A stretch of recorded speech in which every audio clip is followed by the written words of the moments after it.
Hi again, Dr. Carter here, coming at you with more Emily Dickinson action. We've covered a few of her poems already. I heard a fly buzz when I died, and because I could not stop for death. There's also a naughty explication of water is taught by thirst on my YouTube channel, if you'd like to go see that. Not too naughty. And we still have a few more poems that were assigned to us before our solitude to cover. Actually, one of them has solitude in the title. And just like Emily Dickinson sequestered herself, we find ourselves sequestered as well. So there is a certain deliciousness to studying her work as we're sort of embodying part of her personality, or at least what we think is known. I'm going to cover 2 or 3 poems in this video. The first is on page 430 of the textbook, and it's called There's a Certain Slant of Light, which again is the title given to the poem because it's the first line of the poem. Remember again from what John Green told us that light, seeing, sight, and white, bright white, blinding white are important ideas in Dickinson's poems.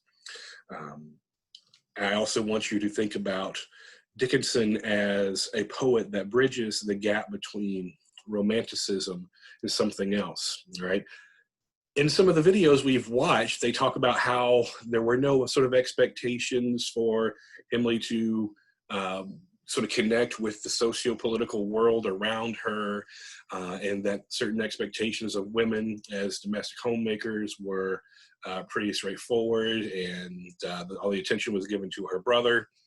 Of course, we know where Emily was giving her attention. It was her brother's wife, possibly, in some regard, some way, some manner. But we also know that Emily Dickinson, as an educated person, would have been aware of the romantic traditions. And Emerson, particularly, but other romantics as well, were saying, hey, we are American. We're not British American. We're not German American. We are American. Transcendentalism was a uniquely American movement within the larger sort of epoch of Romanticism. And as an educated woman, Dickinson would have known about the ideas that they were espousing. So this notion that she was sequestered intellectually, particularly given the connection to education that her family had, seems silly to me. And so when I read There's a Certain Slant of Light, I'm still thinking about that tripartite connection, all right, where we get to the oversoul, or what Emerson called, well, he did call it the oversoul, but also that transparent eyeball, where the raw ego separates, but there's that transcendental universal connection that gets to godliness with man, or people, nature, and God. All right, that's sort of the triumvirate. All right, we got Father, the Son, the Holy Ghost. Here we've got man, nature, and God. So I want you to think about whether this is a romantic poet. Dickinson can also be considered sort of a proto-realist or a realist, and we haven't talked too much about realism.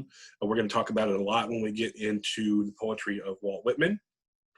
But one of the reasons Whitman and Dickinson, well, one reason that they are so popular is that they can be seen as sort of transitional poets, all right? They sort of have some romantic qualities and then some realist qualities.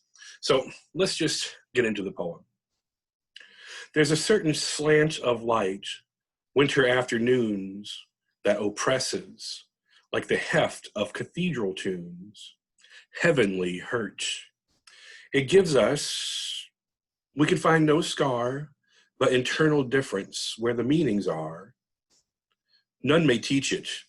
Annie, 'tis the sealed despair, an imperial affliction sent us of the air.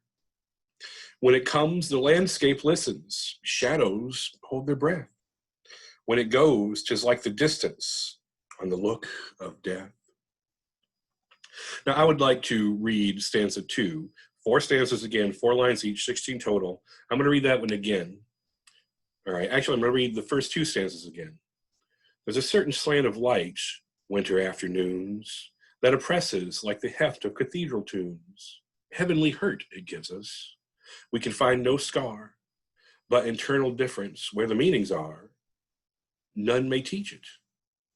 All right, so you can see this sort of a meandering sentence. It's sort of a very complex phrase here grammatically, and I read it not so well the first time around, but the second time you can see how the first and second stanzas are supposed to be connected. Now, I've told you many times, when you read poetry, read the punctuation. Problem with Emily Dickinson is the punctuation is wonky, okay? And she's playing with us, or she just had a different way of making meaning, right? Some of her symbolism was not what we would necessarily think of it.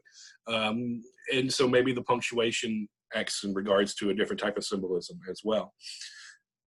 I want to tell you that slant, winter afternoons, heft, cathedral tunes, heavenly, hurt, meanings, seal, despair, any, landscape, distance, death, all those words are capitalized. And I think of this idea of this bright light, like what I've got coming over here, right? This bright light breaking through the woods, and that's sort of what we get on the picture in 430 when you can look at that. That is almost blinding, so much it almost hurts the eyes, all right? Think about waking up out of a dead sleep and the morning light is just bursting in on your face, okay? It's like, oh, it's so hard to see. It's time to get up, but ouch, okay? Of course, this is in the afternoon, a certain slant of light breaking through the trees or in the window or what have you that oppresses. There's some sort of pain, right? There's not like a physical scar, but it hurts, okay? But it oppresses like the heft of cathedral tunes. Now, remember, the Romantics were looking for God and spirituality somewhere else besides the church, partly because many of them had ties to Puritan New England and saw what happens when you find God in one space all the same way, right? So they wanted to get out of the church, out of the building, and commune with nature that the Puritans would have thought might be scary. Of course, it was full of folks that they thought might want to kill them, as well as demons. Right, they thought, or witches. And so this idea of this light, this natural thing, okay, coming in and oppressing, but like a cathedral, okay? So it's sort of an oppression, but also sort of something that you might enjoy. So again, pain, pleasure, scary, beautiful. Is Emily Dickinson actually getting to the romantic sublime?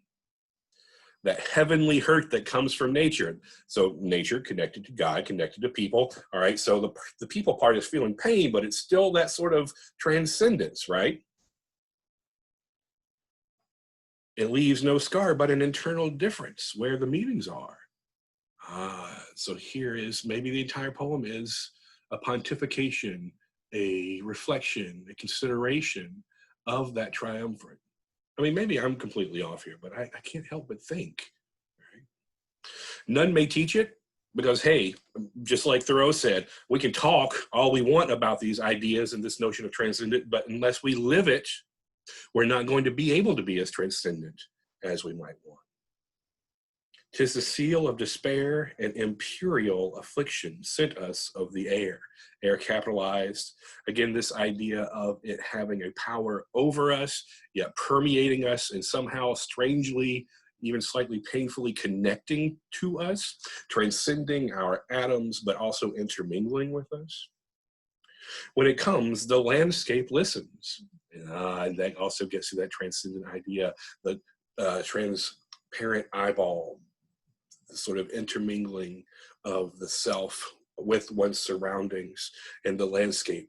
And you listen to the landscape listens to you, you listen to the oversoul notion of being completely connected with humanity through nature and God through nature. Landscape capitalized as well. Shadows hold their breath. When it goes, 'tis like the distance on the look of death. All right, so I don't know that I can necessarily give an explication of what like the distance on the look of death is. It's an interesting simile, okay? But I think what we have here is on the basic level, a winter afternoon, light is coming in. It is both oppressive but heavenly, okay? And again, I think it might actually get to that notion of the sublime. We've got people, the poet, the speaker, all right? We've got nature, And we've got the godly, all right, the light being part of nature, but also coming from above with the cathedral heft. On to the next. My life closed twice before its close. Close here can mean sort of like closing a book after you read a chapter and then going on to the next chapter. All right, and then her close, the speaker's close, could be like death, okay? So I think Emily here is, through this speaker, saying there are two events in this person's life that punctuated that life before her own life was punctuated with the sort of finality of a period. Let's just read. This one is only 10 lines long, 2 stanzas of 5 lines each. My life closed twice before its close. It yet remains to see if immortality unveil a third event to me. So huge, so hopeless to conceive as these that twice befell, parting is all we know of heaven and all we need of hell. So the idea of loss here. Now, has she had a near-death experience? I don't know. She says she doesn't know what immortality is going to unveil to her. Is there going to be a third punctuation event? Is it going to be, it's a question mark right now. Is it going to be a simple period? Is it going to be an exclamation point? She doesn't know yet, but she does know that her life is closed twice. There's been some transition, some trauma, all right, something maybe like death, if not death itself. So 2 deaths or something of that magnitude that have quote unquote killed her, all right, or have transitioned her or the speaker into a new part of their existence. And we know that Dickinson did suffer some losses that contributed to her wanting to maybe cut herself off from society. And she has that reputation of thinking a lot about death, even though there is some evidence now that suggests that she's not quite so gloomy. Parting is all we know of heaven. People have to leave us under the Christian ideology to get to heaven, right? You cannot be on heaven and earth at the same time, otherwise you wouldn't be human, and therefore the covenant wouldn't apply to you, and things would get very complicated for you, right? But you have to die, and that is when you transcend on to wherever you're going to go. And so if you go to heaven, you can't be on earth at the same time. But that means that there's pain in the parting, the leaving, okay? Parting is all we know of heaven and all we need of hell. Hell, not capitalized, heaven, not capitalized. So they could be the actual places, but they could also be the emotional state of bliss, but also sadness. Her life closed twice before its close, before her own lifeline was cut short. And she says, it yet remains to see if immortality unveils a third event to me. So she is not dead yet that we know of, like she might be in some of these other poems. She's going to decide whether, well, she will eventually, she won't decide, I'm babbling a little bit, but she will learn, she will see what life has in store for her, and she'll see whether there are other events that have shaken her and influenced her in the same way that these two have. All right, we have 2 or 3 more Dickinson poems that I want to cover with us, but I'm going to do so in another video or 2. So thank you for your patience with this one. I hope you weren't blinded by the light of knowledge when it comes to what we've learned about Emily Dickinson. And now it is time for me to bring this video to a close. Next time, I'll see you then.